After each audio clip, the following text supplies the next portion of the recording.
انسان صحیح راستے پر بھی چل سکتا ہے، غلط راستے پر بھی چل سکتا ہے، لیکن اللہ رب العزت نے انسان کی رہبری کے لیے کم و بیش 100 لاکھ انبیاء علیہ السلام کو بھیجا۔ ہر نبی اپنی امت کی، اپنی قوم کی اصلاح کرتے رہے اور سیدھا راستہ بتاتے رہے۔ آدم علیہ السلام سے لے کر میرے اور آپ کے آقا حضرت محمد رسول اللہ صلی اللہ علیہ وسلم تک کم و بیش 100 لاکھ انبیاء علیہ السلام نے آ کر انسانوں کی صحیح رہبری فرمائی، صحیح راستہ بتایا، کیونکہ انسان اللہ کے سامنے ایک الست بربکم قالوا بلا کا وعدہ کر کے آیا تھا۔ اللہ نے پوچھا تھا کہ میں تمہارا رب نہیں ہوں؟ سب نے یہ کہا تھا بے شک آپ ہمارے رب ہیں۔ اب انسان کو اللہ رب العزت نے اپنا سبق دہرانے کے لیے انبیاء علیہ السلام کا سلسلہ شروع فرمایا کہ ہر انسان اپنا سبق یاد کرے جو پڑھ کر آیا تھا آخرت میں، کہ رب ہونے کا اقرار کر کے آیا تھا، رب ہونے کا دعویٰ کر کے آیا تھا۔ اب انسان رب چاہے زندگی دنیا میں بسر کرتا ہے یا نہیں، یہی راستہ اور یہی سبق یاد دلانے کے لیے انبیاء علیہ السلام دنیا میں آتے رہے۔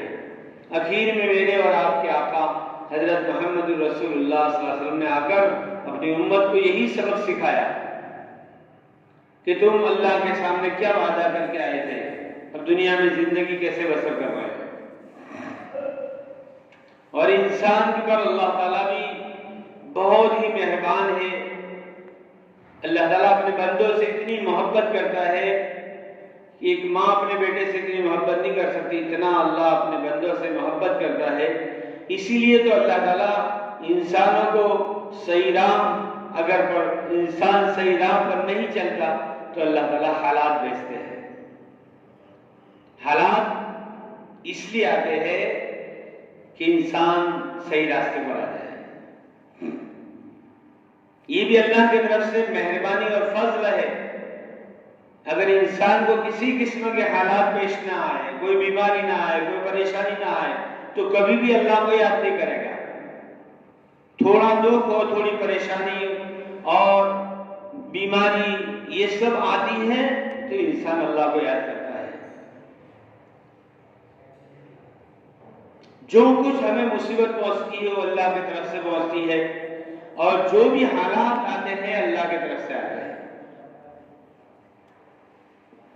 حالات کا آنا، حالات کا جانا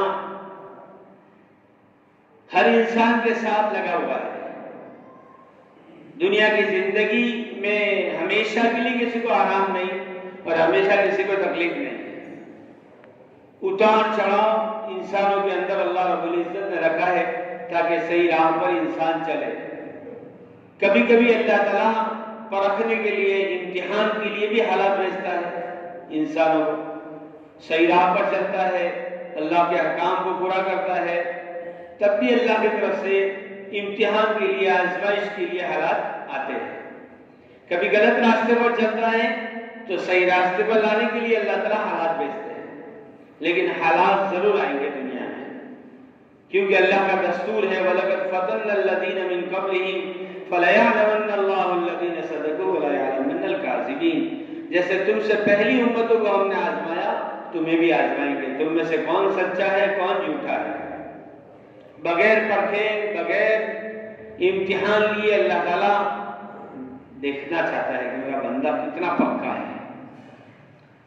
دنیا کی زندگی میرے دوستو مختصر زندگی ہے، کل ختم ہو جائے گی۔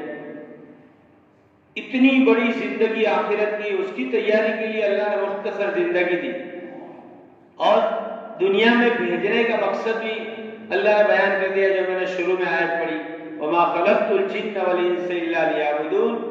ہم نے انسان اور جناتوں کو محض ہماری عبادت کے لیے دنیا میں بھیجا ہے، مجھے پہچاننے کے لیے دنیا میں بھیجا ہے، اللہ کو پہچانے ہیں۔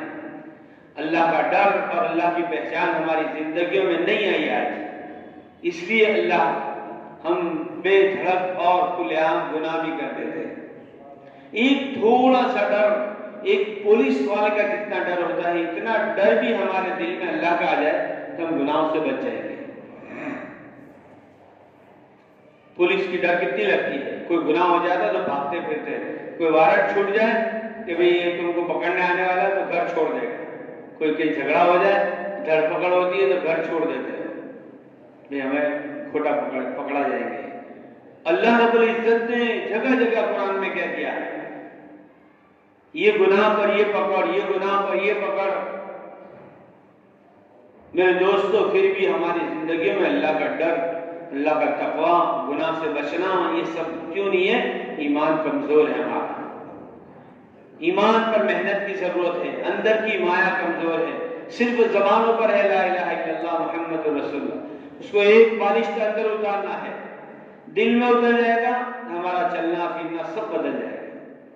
जैसे नशे वाली कोई चीज इंसान खाता है तो अंदर उतर जाती है, उसका चलना फिरना बोलना बदल जाता है। ऐसे अनेक कलमा जुबान पर है, सिर्फ अंदर उतरेगा एक बालिश का दिल में, तो अंदर से निकलने वाले अमाल भी सही हो जाएंगे। मेरे दोस्तों, उसको मेहनत करके अंदर जहां उसकी जगह है वहां उतारना है। हम सब मुसलमान हैं, अभी मोमिन बनना है, मोमिन मेहनत करके। अल्लाह के रसूल सल्लल्लाहु अलैहि वसल्लम के ज़माने में कुछ लोगों ने कलमा पढ़ा, ला इलाहा इल्लल्लाह, इस्लाम में दाखिल हुए। तो वो लोग आए अल्लाह के रसूल के पास और कहा हम मोमिन बन गए। तो अल्लाह रब्बुल इज्जत ने आयत उतारी, क़ालतिल अराबु आमन्ना कुल लम तुमिनु वलाकिन क़ूलू अस्लमना वलम्मा यदखुलिल ईमान फी क़ुलूबिकुम। यूं कहा कि अल्लाह, मेरे महबूब, इन अपने उम्मत से कहिए, अपने उम्मत के जो लोग आपके पास आए उनसे कहिए कि अभी तुम मुसलमान हुए हो। क़ालतिल अराबु आमन्ना कुल लम तुमिनु, अभी तक ईमान तुम्हारे दिलों में दाखिल नहीं हुआ, वलाकिन क़ूलू अस्लमना, अभी तुम मुसलमान हो। वलम्मा यदखुलिल ईमान फी क़ुलूबिकुम, जब तुम्हारा ईमान तुम्हारे दिल में दाखिल होगा तब तुम मोमिन कहलाओगे। ये कलमा अंदर उतर जाएगा, हम मोमिन कहलाएंगे।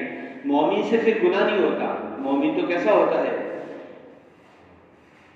कि इससे छोटा सा गुनाह हो जाए तो जब तक उसकी तौबा न कर ले तब तो उसको चैन नहीं आएगा। आज हमसे फजर की नमाज छूट जाती है, हालांकि कितना बड़ा गुनाह है नमाज छोड़ना। ज़िना करने से, चोरी करने से, गीबत करने से, किसी का खून करने से भी ज्यादा गुनाह है नमाज छोड़ना। फजर की नमाज चली जाती, कोई अफसोस नहीं, सुबह उठते आराम से, फिर ब्रश करते हैं, फिर आराम से नाश्ता पक्का करते हैं, फिर नौकरी चले जाते हैं, कोई याद भी नहीं आता कि मेरी फजर की नमाज चली गई। हालांकि अल्लाह के रसूल ने कहा फजर की नमाज के छोड़ने पर ज़ोहर तक कब्र में आग जलेगी, और ज़ोहर की छोड़ने पर असर तक, और असर की छोड़ने पर मगरिब तक, और मगरिब की छोड़ने पर इशा तक, और इशा की छोड़ने पर फजर तक आग जलेगी कब्र में। देखो दुनिया की आग में अपना हाथ डालकर देखो कितनी खतरनाक आग है दुनिया की। वो अल्लाह 70 गुना ज्यादा और जहन्नम की आग है। 70 पानी से धोकर अल्लाह ने इसको भेजा है, बिल्कुल काली काली सियाह आग है जहन्नम की। अल्लाह हम सब की हिफाजत फरमाए। हदीसों में बयान किया है इतनी खतरनाक आग, हमारा बदन, नाजुक नाजुक बदन कैसे बर्दाश्त करेगा। आज नमाज का छोड़ना इतना सरसरी बना लिया है, हमने गुनाह नहीं समझते।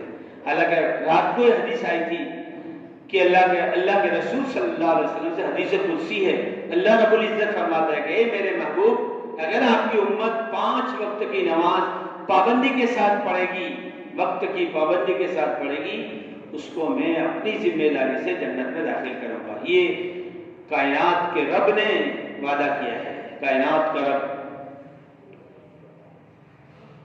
और प्यारे आका सल्लल्लाहु अलैहि वसल्लम की जुबान मुबारक से निकली हुई बात है।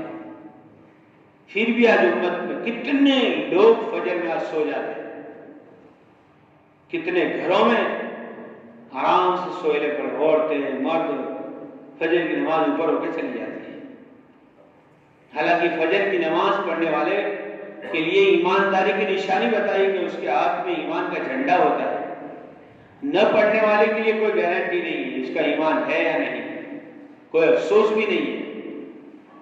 हालांकि किसी को गुनाह करते हुए देखे तो उसके ईमान का अल्लाह के रसूल ने ईमान मापने का, ईमान जांचने का एक आला बताया है कि अगर कोई गुनाह करते हुए हम देखें तो हाथ से रोक दे, अगर ये भी नहीं हो सकता जबान से रोके, और अगर ये भी नहीं हो सकता तो दिल में बुरा समझे।